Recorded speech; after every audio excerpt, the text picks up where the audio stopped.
বৃষ্টির দিনে কষা মাংস আর পরোটা খেতে কার না ভালো লাগে। বাইরে পড়ছে প্রচণ্ড বৃষ্টি, তাই আমি ভাবলাম আজকে কেন না কষার মাংস আর পরোটা খাওয়া যাক। হ্যালো এভরিওয়ান, সবাই কেমন আছেন? আশা করি সবাই ভালো আছেন, আমিও বেশ ভালো আছি। তো আজকে আমি চটজলদি কষা মাংস বানিয়ে ফেললাম। তো এইটাতে দেখছেন আমি কিন্তু সব কিছু মশলা পেঁয়াজ একসাথেই আমি মাংসটা দিয়ে কষাচ্ছি। দেখা যাক কেমন হয়। আর আমি মনে করি কোনো কাজ বলো রান্নায় বলো, যদি একটু ভালোবাসা মেশানো থাকে তাহলে কিন্তু সেই কাজটা কিন্তু দারুণ হয়ে যায়, তাই না বন্ধুরা? তোমরাই বলো।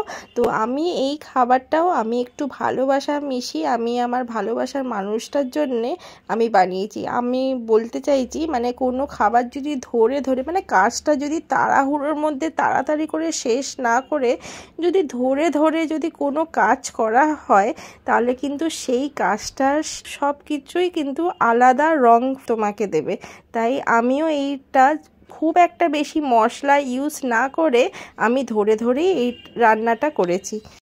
মাংসটাকে প্রথমে ভালো করে ধুয়ে মাংসের মধ্যে নুন, হলুদ, ধনে গুঁড়ো, জিরে গুঁড়ো আর একটুখানি সামান্য হোয়াইট অয়েল দিয়ে ভালো করে মাখিয়ে রেখেছিলাম। তার সাথে পেঁয়াজ আদা রসুন পেস্ট দিয়ে ভালো করে ম্যারিনেট করে রেখে দিয়েছিলাম। আর লঙ্কা পেস্ট আমি দিয়েছি, তোমরা চাইলে যারা কাঁচা লঙ্কাতে তোমরা যারা ঝাল মনে করো তারা তোমরা কাঁচা লঙ্কার পেস্ট নাও দিতে পারো, কিন্তু আমি এখানে কাঁচা লঙ্কা দিয়ে পেস্ট দিয়ে ভালো করে ম্যারিনেট করে 1 ঘন্টা মতন রেখে দিয়েছিলাম। তারপরে এই দিকে একটু সাদা অয়েলই আমি আজকে ব্যবহার করব। তো সাদা অয়েলের মধ্যে একটুখানি পেঁয়াজ কুচি আর গরম মশলা তেজপাতা দিয়ে ভালো করে পেঁয়াজটাকে একটুখানি নেড়ে চেড়ে নিয়ে মাংসটাকে আমি দিয়ে দিয়েছি। দেখতেই পাচ্ছ মাংসটার রং এখন এই রকম হয়েছে। তো আমি আগে মাংসটা ভাজিনি, তোমরা যারা মাংস ভেজে না খেতে পারো তোমরা ভেজে নিতে পারো, বাট আমি আজকে চটজলদির মধ্যে মাংসটাকে ফ্রাইয়ের সাথে মানে পেঁয়াজের সাথে একসাথে ভাজবো। দেখো ভাজতে ভাজতে আমার এখন এই রকম রং এসে গেছে, রংটা কিন্তু খাসা এসছে। আর গরম মশলার একটুখানি গুঁড়ো এবার দিয়ে দিয়েছি, তারপরে গন্ধটা না বেশ দারুণ বেরিয়েছে। আমি এখানে একটুখানি আলুটা ভেজেও নিয়েছি, তোমরা চাইলে আলু স্কিপ করতে পারো যারা আলু খেতে পছন্দ করো না। আমি একটুখানি আলু ভেজে এই মাংসের মধ্যে দিয়ে দিয়েছি। আর রংটা দেখো দারুণ, দেখো তেল বেরিয়ে গেছে। এই তেল বেরিয়ে গেলেই পারেই মানে মনে করবে যে মাংসটা হয়ে গেছে। তারপর নামানোর আগে একটুখানি নুনটা দেখে নিও যে ঠিক মতন আন্দাজ মতন। আর এইদিকে আমি একটুখানি ডিমটা সেদ্ধ করে ডিমটাকে একটুখানি কুচি কুচি করেছি, তোমরা এটা দিতেও পারো নাও দিতে পারো।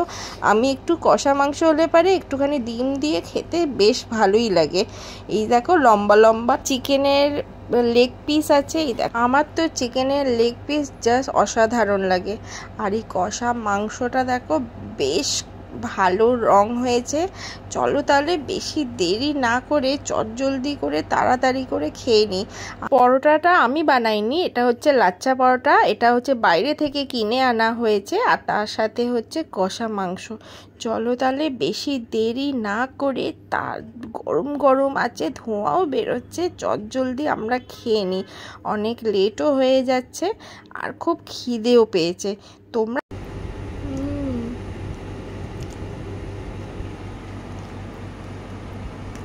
দারুণ।